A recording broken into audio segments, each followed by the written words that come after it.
using those always or never statements can act as like a big exaggeration of things. Like, you always do this when we get together with your friends, kind of thing. Or you never say I love you when we're around your family, or something like that. Just like exaggerating something, again, using always or never statements, to me are huge exaggerations and generally aren't at all true.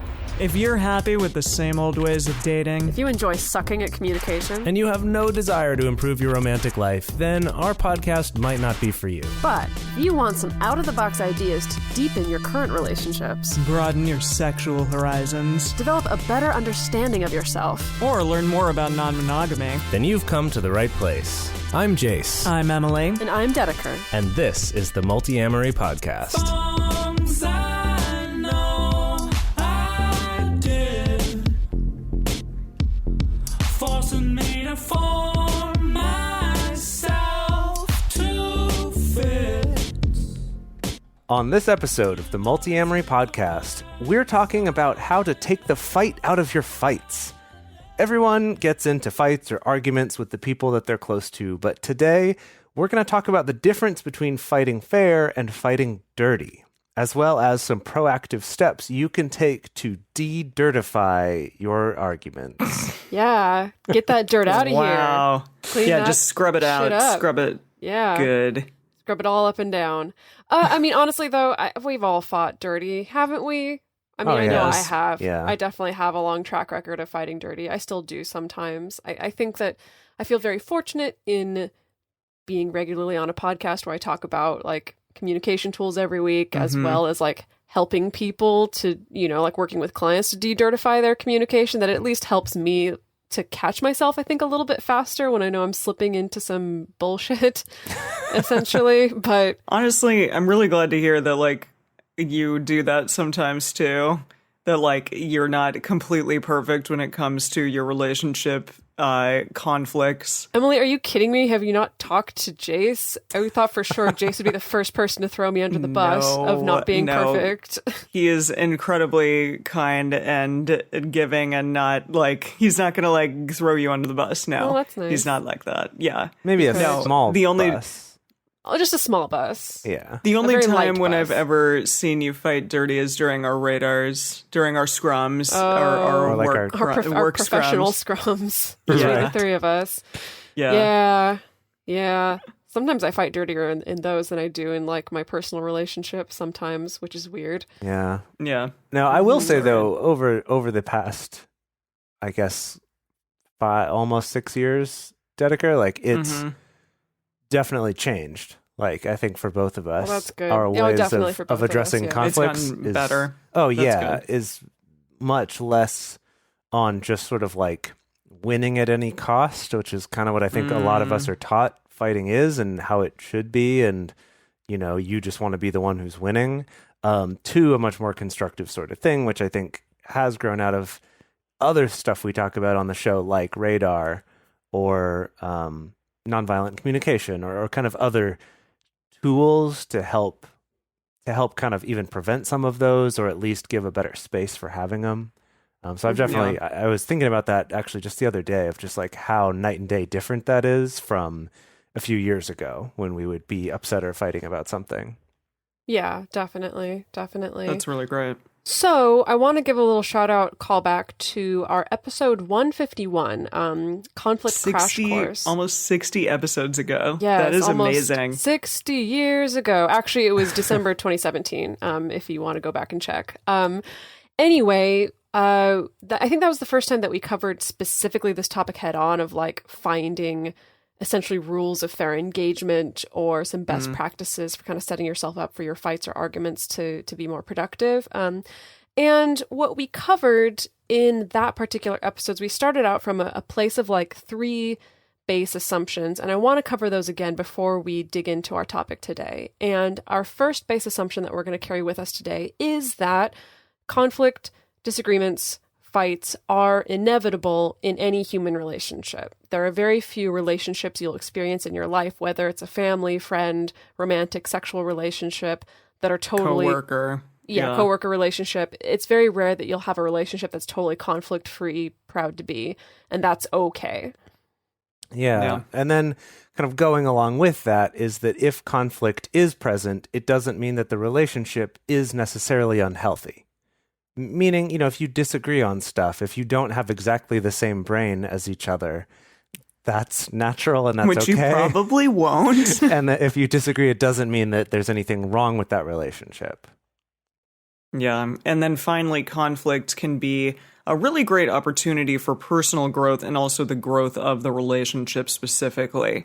And we found 4 specific ways where fighting can actually be good for a relationship. So the first way is going to be that fighting forces you to confront any challenges in your relationship head on. So often, like, if you're not ever talking about things that are challenging in a relationship, they can kind of fester, they can kind of grow. So if you are actively engaging in arguments sometimes in a productive manner, then you can really target those specific issues head on and have the opportunity to confront them. And that's really important in any type of relationship. Yeah. And building on that, it also allows issues that you have between the two of you to have a chance to come to light and be resolved, as opposed to staying bottled up until they eventually boil over because someone can't take it anymore. Mm-hmm. Yeah. Yeah. And conscious fighting or arguing can allow for exploration of what our own boundaries are or what makes us feel hurt or neglected by our significant other, that it can kind of inspire you to think about and examine those things a little more deeply while also hearing those from your partner. And with all of these things, ultimately that can create more intimacy with your partner because, again, you can get a better understanding of their needs, of your specific needs, of your wants, and your mutual, just like things that you want for your relationship and for your life, and also really what makes them feel offended or neglected in a relationship. And those are incredibly important things to know whenever you're in a relationship with someone. Yeah, something we talked about, I believe we talked about this when we did our boundary or basics of boundaries episode, is that sometimes we don't know our own boundaries or we don't know our partner's boundaries until we bump up against them in some way. And that's not necessarily anyone's fault. It's not like you're consciously holding out on someone or like not expressing your boundaries. It really is. Sometimes that's the only way that we learn in the first place. Ooh, that's a boundary for me, or ooh, that's a boundary for this other person. And that's actually a good thing to kind of, I see it as kind of like when you're playing a video game and you like unlock a portion of the map that was all cloudy and foggy. And then now it's unlocked. Now you kind of know where you're navigating and where you're going. That's a great metaphor. Yeah. I love that.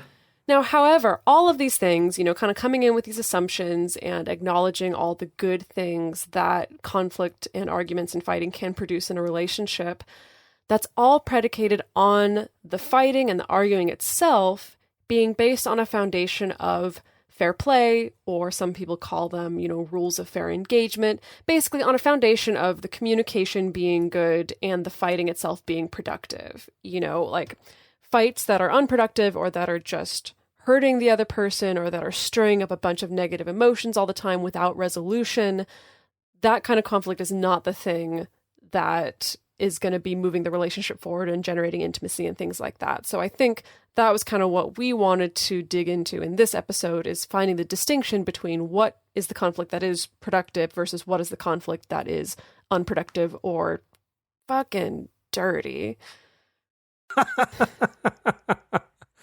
Yeah, and just to throw this out there for other people like me who maybe are listening to this and going like using the word fighting and saying that can be a good thing.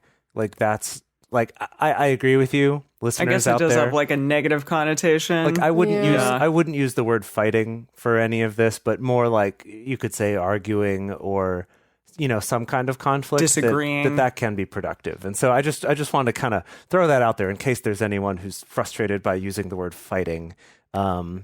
Mostly we just like the alliteration of fighting fair. Or fighting dirty is like an expression people use. So, just so you understand, we don't mean like pure SEO.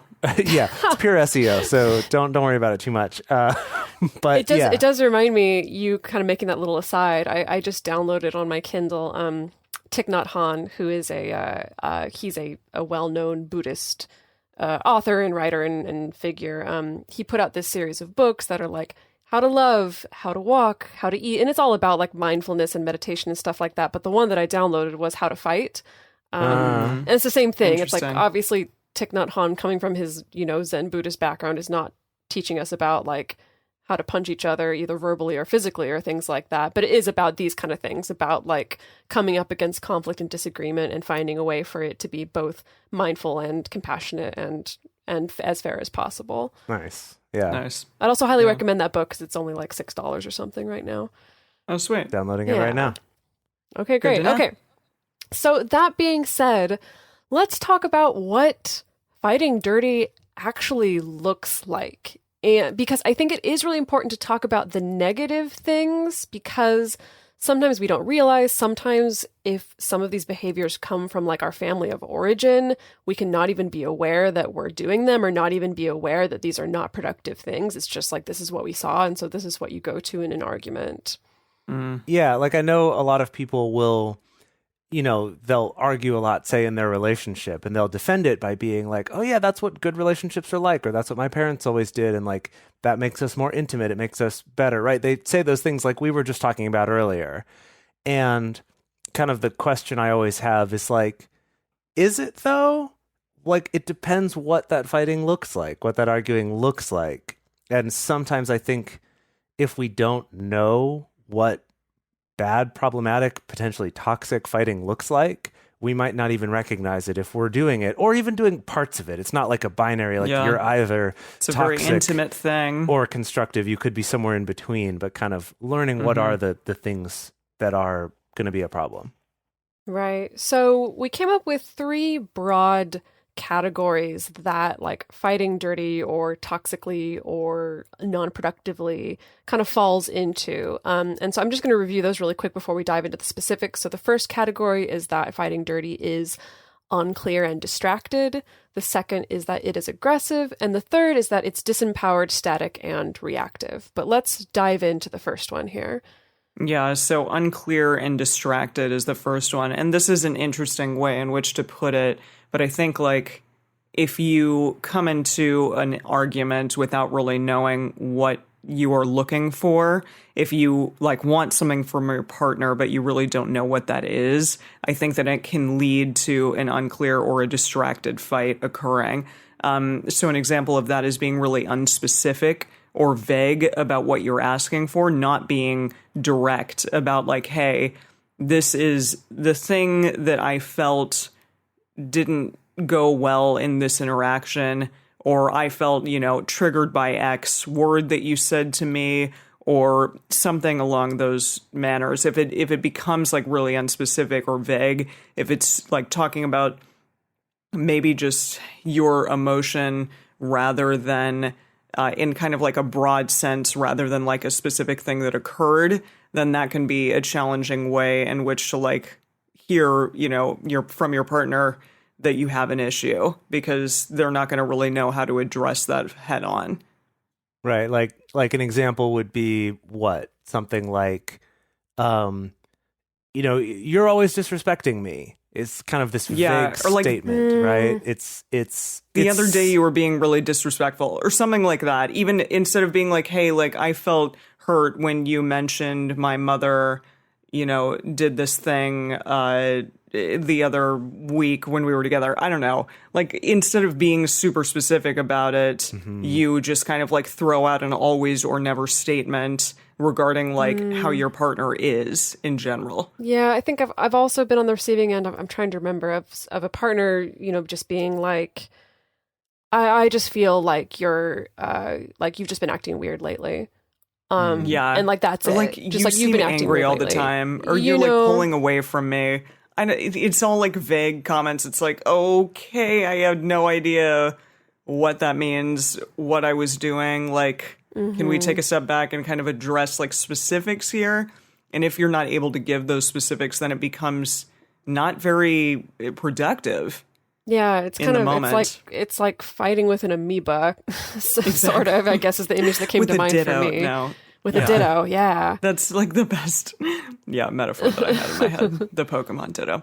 And then the next one is going to be exaggeration. So again, in my opinion, like using those always or never statements can act as like a big exaggeration of things. Like, you always do this when we get together with your friends, kind of thing. Or you never say I love you when we're around your family. Or something like that, just like exaggerating something, again, using always or never statements to me are huge exaggerations and generally aren't at all true. Yeah, it could, I think exaggeration could also be like hopping to the assumption first. So for instance, if it's like, if the behavior that you see is like, oh, I notice like you're not affectionate to me in front of your family, or you don't say I love you in front of my family, that it could be hopping to like, you're embarrassed of me. Yeah. Or you don't love, it could be hopping to this very extreme extreme place. Yeah, that does seek to, although it's very dramatic, does ultimately just kind of conflate what the actual issue at hand is.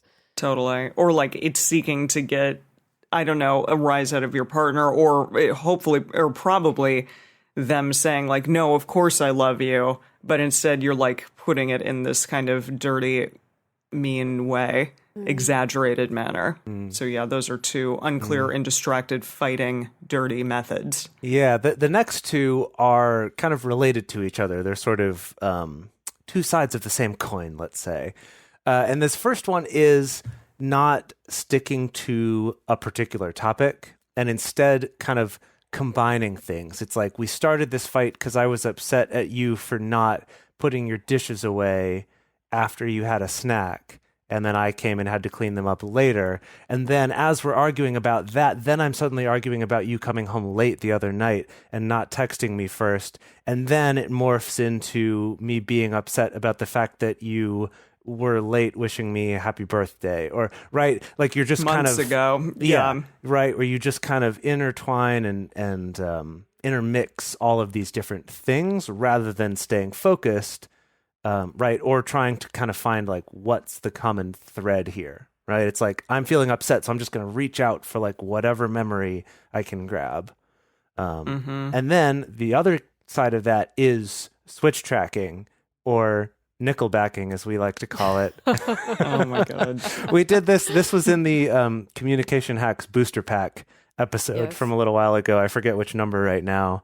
But this is the one where one person comes and says, I'm upset because you didn't text me that you were going to be home late. And then the other person responds by saying, the way that you just told me that you didn't think that was okay was really disrespectful, and the fact that you said it in front of someone else or whatever, where you kind of talk past each other. It's like one person's trying to talk about one thing and the other's trying to talk about a different thing. Oftentimes, it's one person talking about the way that the top person talked about the first thing, although it doesn't always have to be that. But that's kind of like the classic switch tracking example. So kind of similar to like meandering around, but this one kind of goes like from two different directions. And then the next one that Emily kind of brought up a little bit earlier with the multiple entwined topics is bringing up issues from the past, particularly things that have already been resolved, or have already been forgiven, or have worked towards some kind of completion with that, is bringing those back up to then kind of further support why you're upset or why your partner's upset or something. It goes along with that, like grabbing for multiple entwined topics. Yeah, I think this is a really dangerous one and carries a lot of ammunition with it, because especially if you know, as the partner who was maybe the initial offender, you know that like that thing that your partner is bringing up really hurt them the first time out, but you feel that you made progress on that issue. You feel that like it is resolved, and then for them to come back and bring it up again and use it again as like well, here's another reason why you don't love me enough or something.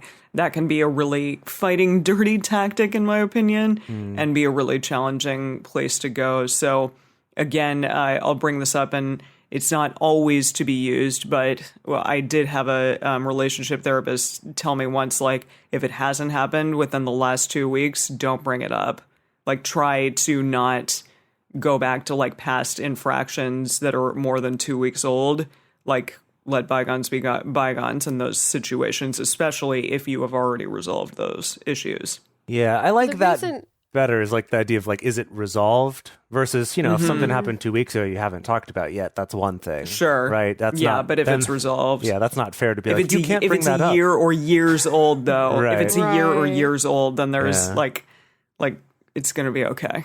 Right. Well, that's why I think this one can be so tricky and so easy for many of us to slip into, is because I think that if you're feeling the urge to bring up something from the past, you know, it's like either that indicates either that's just like your own personal BS and you're kind of trying to find ammo and like, you know, kind of trying to fight dirty, or that means this is actually not resolved, you know, like actually this needs time and space if this still feels like a sticking point for you. And it's okay to make that time and space to actually resolve these unresolved things.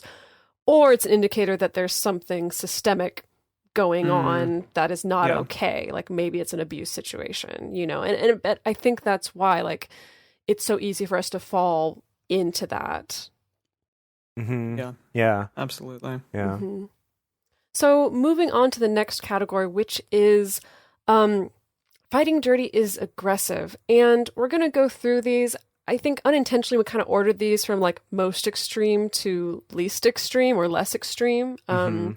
Because when we think about an aggressive fight, you know, obviously we can go to a place of like, yeah, you know, using physical violence or even threats of violence within a fight is not only just clearly fighting dirty, but also abusive and really unacceptable. So, you know, we know that that's clear, but kind of scaling back, it can include, you know, aggression can include things like physical outbursts, such as throwing things, punching walls, punching objects. Even if it's not physical violence directed at your partner, it can be physical violence that's still expressed in front of your partner, which can still be damaging and scary and very unproductive. It can be things like personal attacks on the partner, which can be things like insults, verbal abuse. It can be like attacking that person's behavior or being extremely like unproductively critical of that person's behavior. It can include things like going after a partner's weak spots or quote unquote punching below the belt. Like, and I think Insecurities. yeah, or going for their insecurities. And I think, you know, this is definitely that moment in a fight when you're not in productive mode and you're in like trying to win mode. It can be really tempting to go there because it's like, especially if you've been with someone for a long time, it's like, you know, their weak spots, you know, the things that hurt their feelings, you know, the things they're insecure about. And I know definitely in my experience in some of the really bad or like toxic fights I've had, it's definitely that when it's like, I feel like I'm losing or I feel like I've been hurt. And so I feel like I need to hit back by making some kind of dig or even a passive dig that I know is going to like hurt my partner right where it hurts the most. And so again, even if you're not using actual physical outward violence, like there can still be this aggression in the way that you approach this particular fight or the way that you handle your partner in this particular fight. Yeah, I think that Emily was kind of hinting at this earlier, but this bleeds in a little bit to like the bringing up past resolved issues, where it could be like, I think it could, like, I guess the extreme example would be something like, well, this is why your ex left you, is over this same stuff, right? Something that like, you know, is a pain point that's like a sore point, or it could even be something with us. So like, oh, see, this is exactly why, say it's something that you resolved earlier that your partner did because of some deep insecurity of their own, that is something you've talked about and worked through, then bringing it up later and being like, well, it's just because of all your insecurity, just like you did this other thing from before, or just like your selfishness that you did before, right? Like these can kind of, you can kind of use that bringing up of past issues as a way of like personally attacking or attacking something on someone that, on a topic that you feel like you've already won.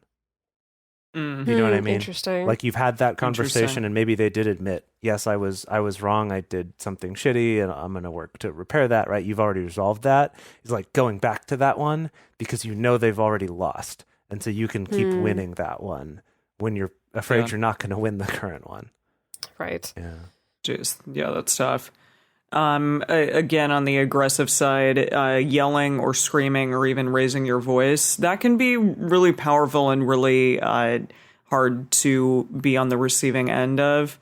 I know from experience, definitely I've been in relationships where people have yelled and really who are quite much bigger than I am, and it can feel very vulnerable and it can feel very aggressive and very awful in those moments. So I definitely urge you all out there to temper that if you can, because that can be really scary in a way that physical or threatening violence can be. It is almost a threat of violence in a way. It can be when that like intense aggression is thrown at you. It can feel abusive and it can feel pretty awful. Yeah.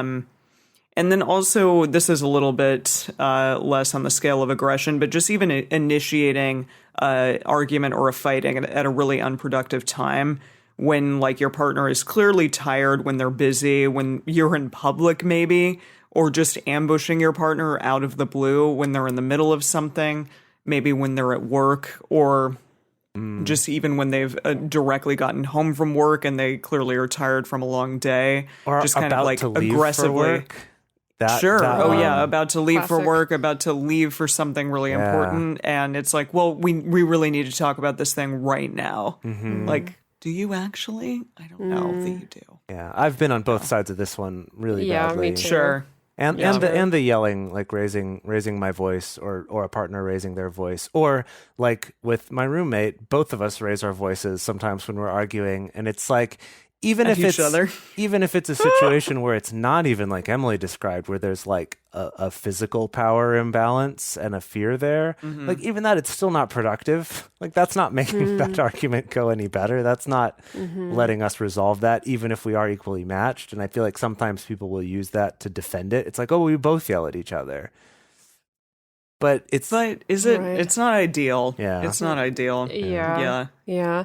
And so, I mean, related to the aggression, aggression often comes from a place of anger. It's actually relatively natural to have these like physical responses in our body when we're feeling angry, from your heart rate getting faster and the rate of your breathing getting faster, or feeling like this tingling, like, feeling like your body getting ready for that, fight or flight response. And I just want to give a call back to our episode 205 that we did pretty recently about anger itself being good for you and not necessarily being something to squash down. And I just want to clarify, we're going to talk about this more a little bit later in the episode, but like feeling angry or feeling like these like violent physical sensations coming up on you doesn't mean like you're a bad person for feeling that way. It doesn't mean that like you need to squash that down or repress it and you need to never feel that way. But it does mean that you probably need to take steps to have a good outlet for that, as opposed to using the fight or the argument itself as the container for that anger. But again, we're going to talk about that a little bit later on.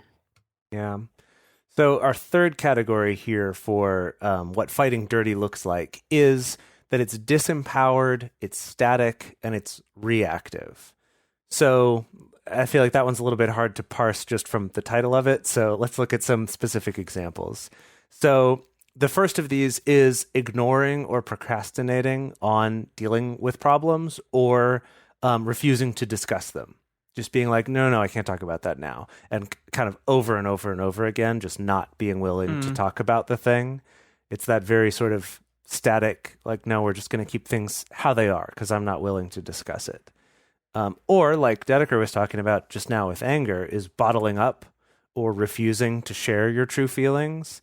And this, I feel like, can happen for a ton of reasons, right? It could be because you don't want to rock the boat. Right?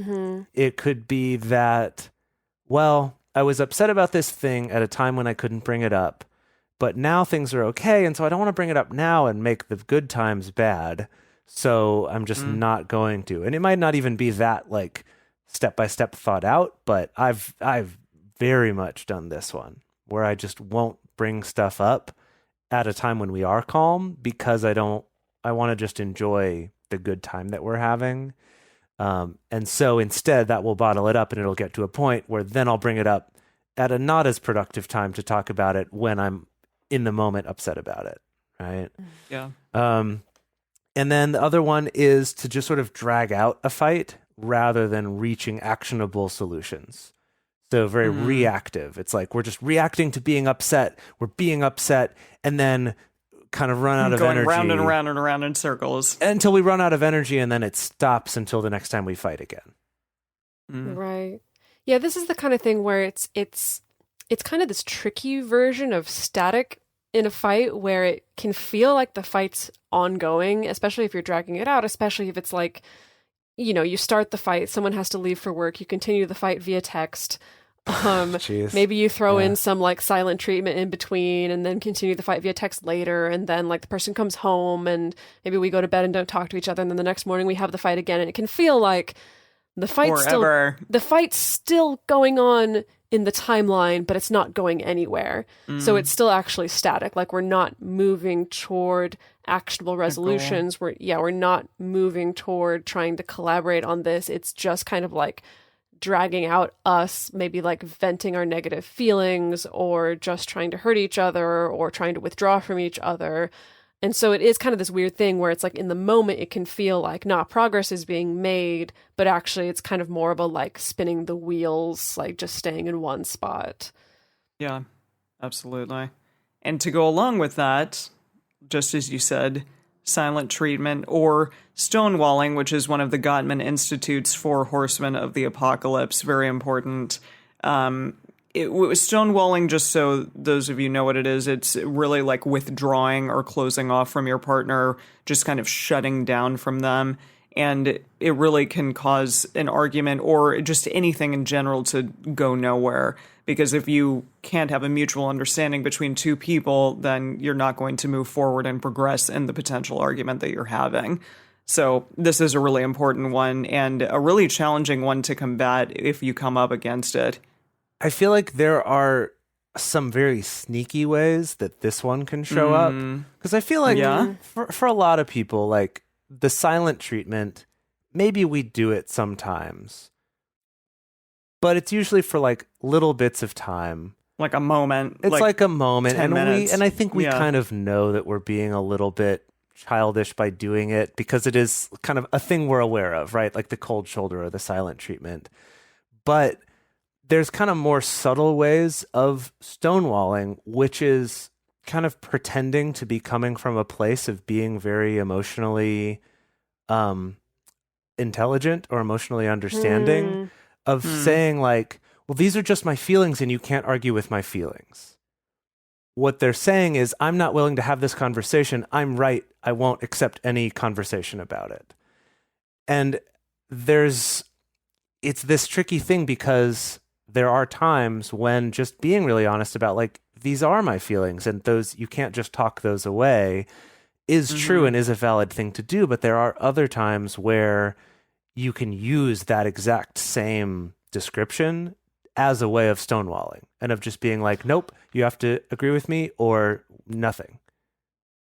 See, that's really interesting because I thought you were going to go a different direction with this, with like the sneaky ways that stonewalling and the silent treatment can come up. And it actually came up for me quite recently in my last radar with my partner, Alex, that kind of toward the end of a radar that had been like relatively conflict free up to that point. Like we hit on a topic that kind of struck a nerve with both of us. And I got upset enough that I was like, okay, I need to halt. I'm going to take a walk and then come back. So I went out, I took a walk. I just walked around the block and like went across the street and like sat down on a bench and like and I think at this point it took maybe 10 minutes. Like I sat down, like started writing some stuff out like on my phone just to kind of clear my thoughts. And after doing that, started feeling actually quite better and felt like, okay, I feel like I'm ready to come back to this. And again, this was maybe only like 10 or 15 minutes. It was a relatively short period of time that I needed before I was ready to come back to the discussion. However, then in that moment, there was kind of like, I had that like devil on the shoulder, angel on the shoulder kind of moment where it's like the angel on my shoulder was like, okay, like you've had your venting time, you've had your halt time, you feel ready to come back to this. Now you better go head back and like have a productive discussion now. But the devil was like, you should stay out for another 20 minutes just to like get his goat. Just to get his goat, I guess, or just to get him a little bit worried, or just to, like, it was not, like, when I think about it now, I'm embarrassed because it's like the devil like had literally like nothing good to say about the situation. Helpful, Like wanting to stay out for an extra 20 or 30 minutes was purely just like purely selfish, purely non-productive. But it's like I still felt that. And I think that can be a very slippery slope to being like, well, I'm gonna like remove myself from the situation, either like go in the other room and lock the door, or like go out for a really long walk, or be out for hours at a time. And I can make the argument of like, well, I needed to halt and get out of the situation, when it's kind of like a mix of maybe halting combined with some stonewalling. Interesting. I mean, do y'all get what I mean? Yeah. I'm also I'm like not the- a big fan of halting. I am for the right reasons, but I really I generally am like, I want to continue this. Unless it's like a huge infraction in the middle of it, I'm like, I really want to keep going because I think that I can piece together my thoughts best if we just like continue talking through it together.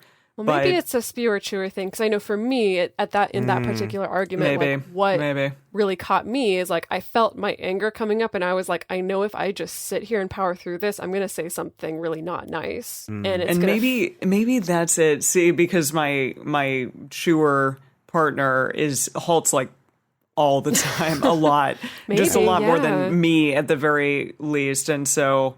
I think maybe that's it. It's like a wanting a hope of like being able to collect one's thoughts in a productive manner, as opposed to like Jase and I think, who would both be like, well, let's talk about this together. Like, I'm just going to like throw some stuff out there and just listen to me for a second while I talk. Instead of like sitting there quietly by oneself thinking about it before we go back to the conversation. Yeah, I was thinking about this one recently of just being like, I think there are definitely times that I could get better at realizing when to halt. Yeah, me too. Just for a short amount of time, even for just like a couple minutes, interesting. which I think would be a good sort of kind of habit interrupt for things like raising my voice or, getting like physically agitated about something, of just like kind of training that sort of mental, like a circuit breaker, I guess, where it's like I start feeling this way and like halt, emergency halt, time out, like on How I Met Your Mother, where Lily and Marshall would do their like time out and Time would just out, like yeah. immediately pause an Everything argument, stops. go take care of their lives and then come back. Kind of like that. I actually think that would be a really helpful thing, because I tend to be like Emily, where like I just want to power like a through micro it. halt, A little micro halt. Oh, I like that. something Yeah, like it's that. just a micro halt. Yeah. See, Yeah. okay, maybe it is a spiritual thing, because when I think about it, I'm like, that gives me anxiety to think about micro halts. Wait, why? Why? I don't know. I guess because when I thought think you would about love halting, halts.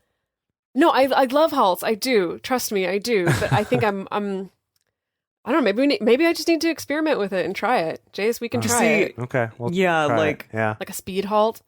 I had Mini one halt? of our a mini halt. No, one of our patrons used the word timeout, like you just said, and said like they and their partner will say the word timeout, and that means like everything is dropped regardless of what is happening in the moment. And you time out, and then like for 10 or 15 minutes or however long they decide, like they have to like just go to separate rooms and like cool off, and then maybe they can come back to the argument. And so that kind of provides like a safe word almost, just like okay, we're timing out right now, and like anyone can say it for any reason. And I don't know, and it's better to me than just like the wishy-washy halt that sometimes happens. Like, I really think that maybe we should halt right now, which to me, I'm like, no, we're fucking not. Okay, Well, we're fucking hang on. gonna Okay. keep going. I'm gonna jump in because what I think makes for a more effective halt is when you call a halt on yourself and you're dedicated to just that, and it's Sure. never a hey, you need to halt, and it Yeah. maybe even for the sake of safety, it's never a hey, we should halt, because I think that can also be like a passive. I like way that too. Of I kind like of that. implying like, oh, you're getting out of hand. I find for myself, it definitely goes a lot better if I'm like, I need to take a break. I need to take a halt. I need to take a walk. Even if No, I feel like it's the appreciate other that person hugely. who's more upset, but it rarely is. Usually it's me. Yeah. Like- No, I appreciate that very much, because then it's taking ownership for something as opposed to being like, clearly Right. you need to fucking calm down right yeah, now. because that Which just, to me, I'm like, I am escalates. fine, okay? I am totally fine. Yeah.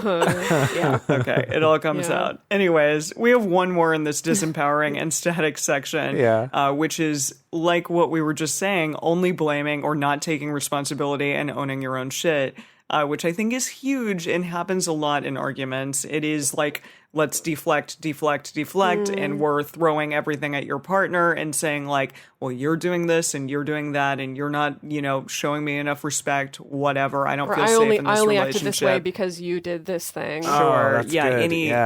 any of the above. I mean, bad. Yeah. And instead of like being reflective, and I think it is an important thing. Yes, halt is great, but I think it can be really important to be reflective in the moment and to really like actively listen to what your partner's saying. And if they're like, hey, actually in that moment when you said X, Y, or Z, it really hurt and it really, made me feel challenged. Like, why did you say that?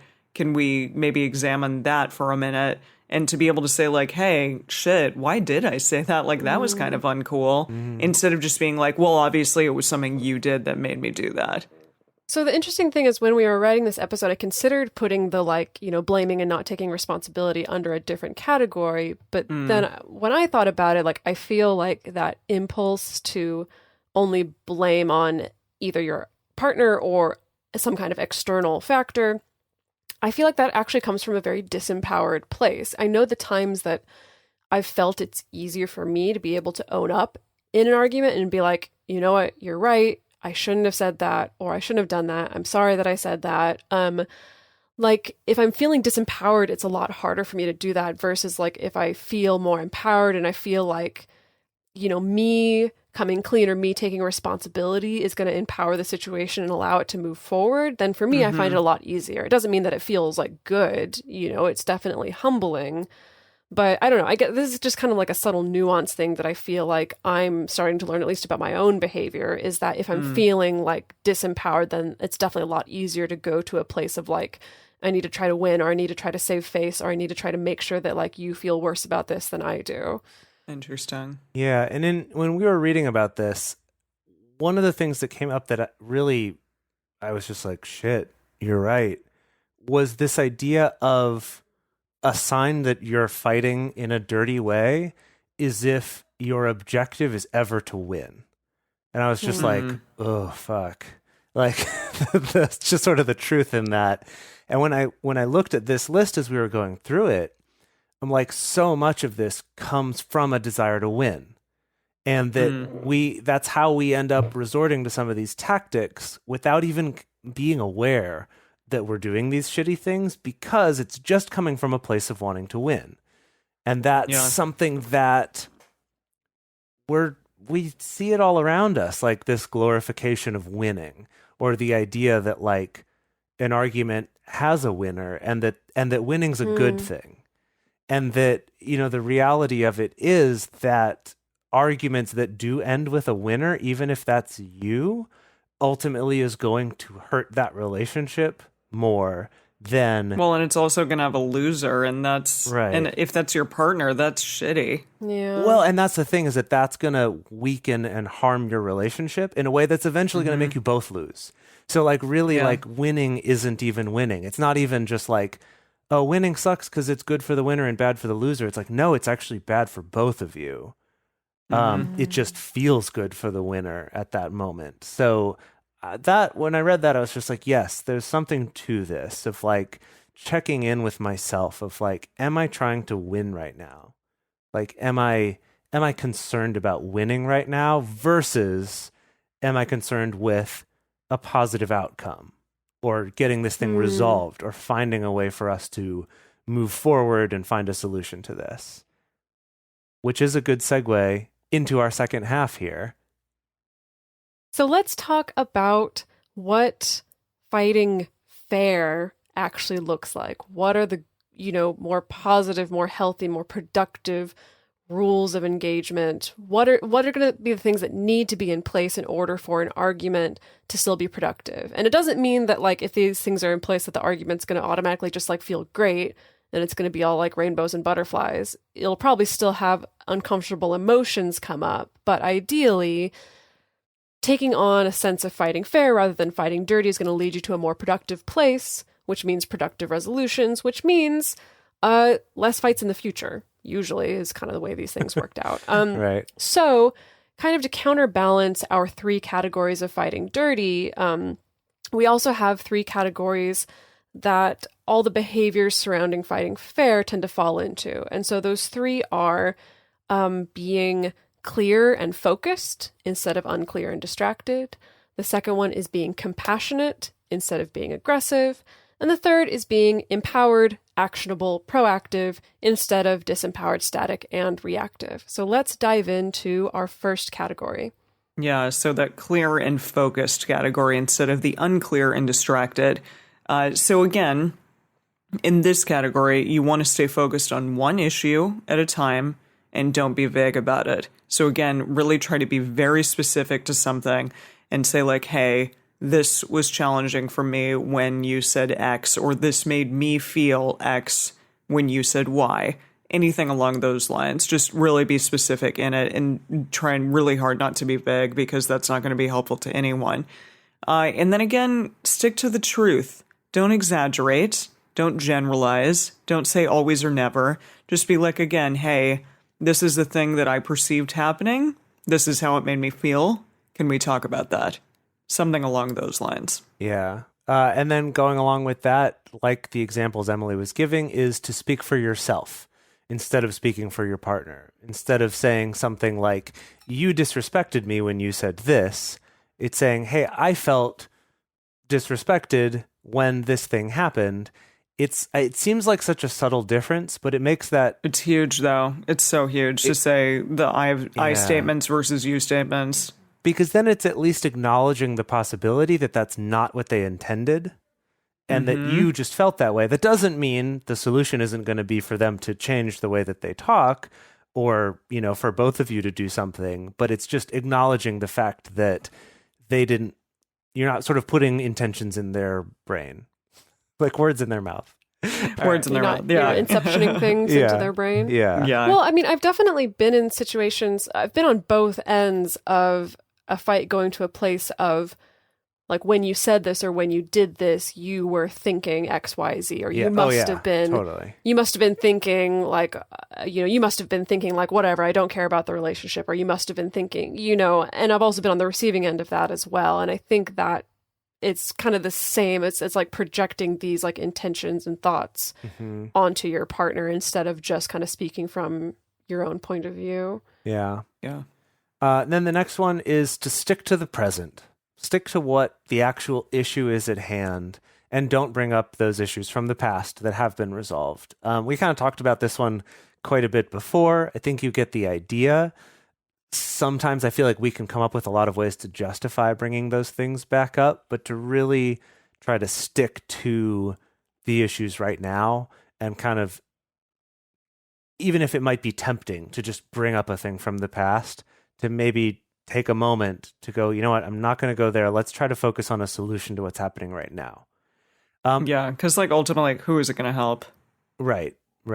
Yeah. If it's something they can't go back and change.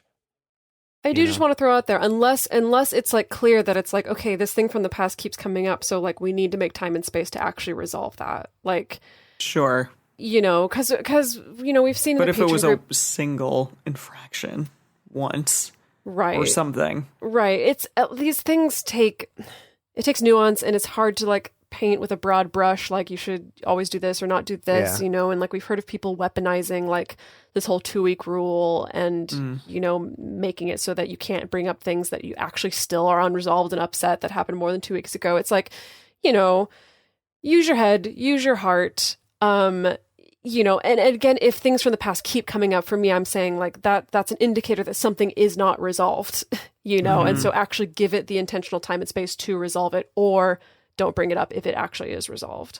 Which then I think goes back to the first one, which is to stay focused on one issue at a time.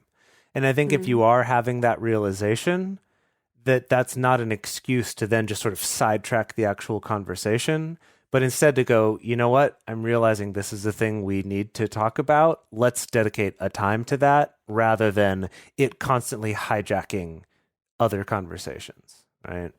Yeah. And then the last one here in this clear and focused is give equal time for each person to talk. And this one, you'll have to kind of gauge for yourself how this looks. Maybe this is something just as simple as being mindful of that and just being sure that you give time to listen to your partner and resist the urge to interrupt and just jump in with your side of it, really give it time to listen. Or this could be something that you find with your partner you need to be very structured about. Some people suggest things like actually setting a timer, being like, you get 1 minute and then I get a minute, and going back and forth like that, where you have sort of a third party, in this case a timer, kind of telling you when you can or can't talk. It could be different intervals of time, whatever, but just really being sure that each person is really getting time to talk. Mm-hmm. Yeah. So we're going to move on to our next category, which is that, fighting fair is compassionate as opposed to being aggressive. And I'm going to start out by saying that this includes being compassionate to yourself and to your feelings when you're in the middle of the fight. And I'm going to bring up again the acronym that we learned about when we were researching the Anger is Good for You episode 205, which was AREA. And it's this step-by-step process of first admitting that you're angry, restraining the anger in some way, then finding a way to express your feelings, and then coming up with action points or actionable steps that you and this other person can take together. So that means something like, first of all, having the courage to even say, hey, I'm feeling really angry right now. And then moving on to restraining that anger. Either it's, I'm going to go for a jog, I'm going to go for a walk, I'm going to go hang out in the other room and meditate for 10 minutes, or whatever. It's the idea being that like you're precluding any kind of like violent expressions of that anger, whether it's yelling or throwing things or actual physical violence. I see that as being compassionate to yourself, in choosing to do that is like being compassionate to your feelings, letting yourself feel the anger, giving yourself a place or a way to get those negative feelings out of your body in some way, and then coming back to it so that you can also show compassion and gentleness to your partner as well. Related to that, the next one is, avoiding personal attacks, avoiding degrading language. And this is something where we talked about this a little bit in like the conflict crash course episode. This, I think, sometimes requires some self-awareness of, I call it like checking what's in your arsenal, checking what are the things you whip out when you are angry, when you are hurt, when you are in a fight, when you are trying to win. For some people, it is going straight for the jugular with like personal insults. For some people, it's a much more roundabout, sneaky way of going at it, like maybe passive aggressive comments or sometimes backhanded compliments. Like my thing is like your shit's going to find a way to come out, and just be aware of that and be on top of that and know when it's okay to be like, you know what, I'm kind of getting to this place where I'm much more prickly, or I know that I'm kind of coming after you and I need to step back and I need to calm down and I need to reapproach this in some way so that you can be compassionate and kind to each other. And again, related to that is halting. It is okay to halt. Like recognize when you are hungry, angry, lonely, tired, drinking, sick. Horny got added to that one years ago, because I guess that's a thing that comes up too sometimes. But it is okay to be compassionate both to yourself and your partner by saying, you know what, I am really tired. I know that you're really tired, or you told me you're really tired, like, let's go to sleep. Or, you know what, we are drinking right now. Let's either stop drinking and sober up before we continue this, or let's table this and find a time tomorrow when we're sober where we can talk about this. I think that second option's the more realistic. Yeah, it's the more realistic option, let's just say it. And I think when you say these things, it doesn't have to be a weaponized thing. Again, like we said earlier, it doesn't have to be like, well, you're too drunk, or you're too tired, or you need to shape up, or you need to calm down, or you need to halt. It can be this very compassionate thing of just like asking for that time and space. It can be very gentle. It can be, you know what, I really want us to have a good conversation about this, but I feel way too tired. So can we please find some time tomorrow to do this? It can be delivered in a compassionate way that will help move things in a more productive direction rather than a more aggressive direction. Yeah. to kind of go along with that, one should really respect the state of where their partner is at the present moment. So if they have been, going through a lot of stuff at work, if things are really difficult for them during that time, maybe understand that and be like, hey, it's time to cut my partner a little bit of slack here, or to realize that like bringing up certain things might not be the most productive, just simply because they're not in the mood or in the correct emotional state to handle those types of things that I'm about to throw at them. Just sort of be mindful in those moments and really like understand that, hey, your partner may not be at their best to come at this situation in the way that you need at that moment. So mindfulness in these ways are really important. And also, if something occurs that causes a partner to cry, which I am a huge crier. Anyone who is a longtime fan of this show, and especially of the bonus content for our patrons, knows that I am a huge crybaby. And it's really challenging when people say like, well, you're just being, you're just, victimizing yourself in this moment because, you're being a crybaby or whatever, you're just being a victim. And it's like, no, I actually just like cry. Like, that's just what I do. But then I can I process my emotions sometimes through that, and then I move on from them. But it kind of just happens. And it's like, instead of me getting angry, I cry. So I don't know. I think that it's important to be respectful in those moments and not just be like, well, you're crying at me. Instead be like, wow, maybe I'm just crying. Yeah, I think crying it's such a charged thing, not even in the experience of crying itself, but in the ways that we react to other people crying. I think it's, if you can have a conversation about this with your partner at a time when neither of you are crying, or fighting or whatever, I think it's a really interesting conversation to get into, because I found that your family of origin, how your family dealt with crying can really shape how you react to it, or how often you cry or don't cry or whatever. Because yes, sometimes people have experienced weaponized crying from their parents sometimes, where it's oh, as soon as my mom cried, as soon as mom didn't get what she wants, she would resort to crying, and then I would feel bad. And they have that kind of weird negative association with crying. Or it may be something as soon as I cried, I would get punished for it, or I would get yelled at. And so I really try not to cry. There's a whole gold mine in there it's of a challenge, for interesting stuff. And so I would definitely really encourage people have a conversation, just examining that and share that with each other of how crying was dealt with when you were young, or what you experienced seeing people cry growing up, because I think it could really inform how the two of you act when that happens in the context of an argument. Yeah, I agree. And then the next one is just, as Dedeker said before, build your partner up. Again, acknowledge what they're feeling and what they've contributed to the conversation. So again, this can look like just in the moment being like, hey, I really know that you're trying here. I'm listening to what you're saying. I really appreciate that you are doing X, Y, and Z to help this issue. And I see the progress that you've made. And I really, really, love that.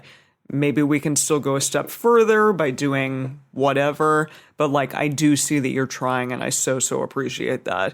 I think that that's huge, and that is a way in which to acknowledge your partner for all of the great things that they're doing and the progress that they've made in any specific thing. It's really important to do that instead of just being well, you're not trying hard enough, or you're not doing whatever. Instead, it's way better to keep moving forward and showing them your love and showing them that you care and that you can see the progress that they've made. Yeah. Okay, so our third category now is about being empowered and actionable and proactive versus being disempowered and static and reactive. So the first of these is, don't make your arguments public. Don't do them in front of people. With the exception... People do that at the restaurant. Oh yeah. God, it's totally. awful. The worst. It's so... And we just are walking, I don't want to go over to that table because they're yelling at each other. Or especially... And then when someone gets up and throws something and walks away, it's do you want your check? Okay. Ox. Gosh, yeah. Or Soup socks. This is also not just like public, but in front of family or in front of friends, things like that, right? Places where it could be humiliating or embarrassing to someone. Is, find a place that is an actual private place where you can actually have this conversation, have this argument. With the exception of times where you realize we need a third party. We need a mediator. We need a counselor, something like that. Obviously, that's an exception. But just in general, don't be like trying to have your arguments in a place where you can make them lose face or something like that. Next one is, along with that, is to make a plan to argue together. And I know that sounds silly and people are like, what are you talking about? But really, it's like things we talk about with Radar, which is dedicating a time each month where you're going to talk about your relationship. And that doesn't have to be just arguments. That's also But that is a section that we talk about. Right? But it can also be talking about the good things that are going on, talking about what your plans are for the next month, whatever it is, but kind of finding a way to have a dedicated time to have this conversation. This could be something going along with halting. So you say we're too tired right now, or we're drinking right now, or I'm so angry right now.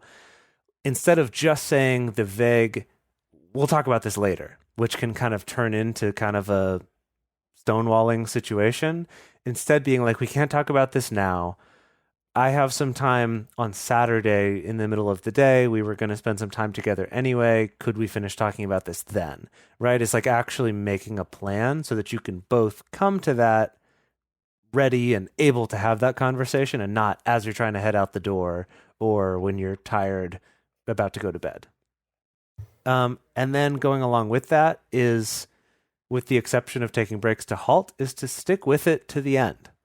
Is actually see this through to a resolution rather than just, I need to get out all of my angriness at you. And then, okay, now we're done. And now I'm leaving. Right. It's like, no, let's actually get through this to the end where we get to a resolution, where we get to what are we going to do about this now to make it better, instead of just vent.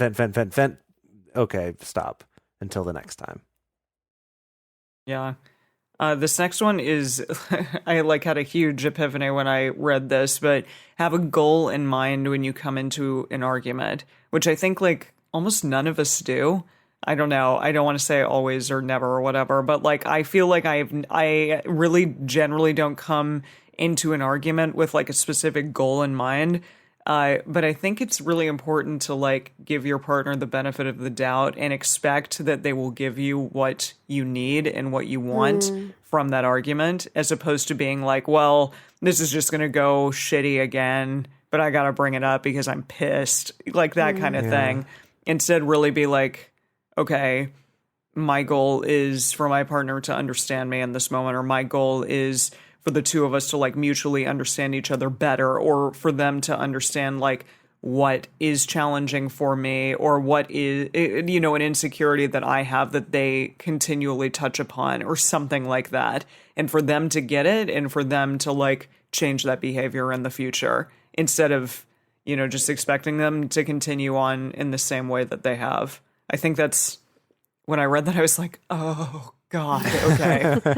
Yep. Yeah, maybe just to clarify, it's not about my goal is that they're going to agree to exactly this, but more sure, the goal is it's a collaboration. Like you said, Emily, the goal is to better understand why they're doing this, and to find a way that we can work together that neither of us will be upset.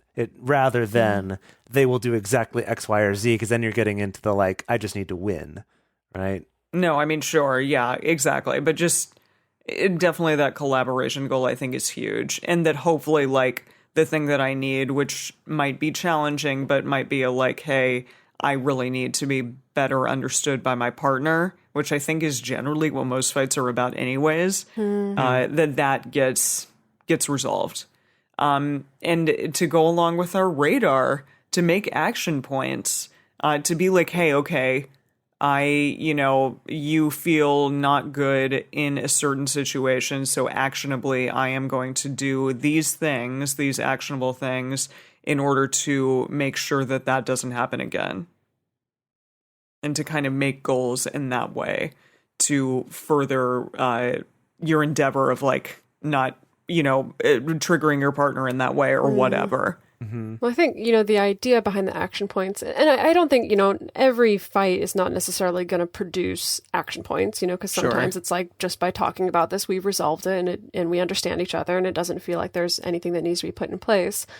But sometimes it is good to have things in place to know and for both of you to feel like you can trust that, like, okay, we're taking steps to make sure that, like, this doesn't happen again, or this kind of miscommunication doesn't happen again. And again, it is the kind of thing where it's like, I've definitely weaponized this myself, of where it's like, well, what are you going to do to make sure this doesn't happen again? Or kind of trying to use it as a like, I need you to say the thing that you feel like you're to blame for. But this can also be... Our partners are not mind readers. Yes, but it can also be this very collaborative be. process. It can be just as easy as like, okay, cool. Like, I feel like we've both had our say. Can we sit down and come up with some action points that both of us can do? Or maybe starting by volunteering, like, okay, well, I think from hearing what you have to say, I think that what I can do is do X, Y, and Z. How do you feel about that? Can you give me some feedback on how that would feel? And kind of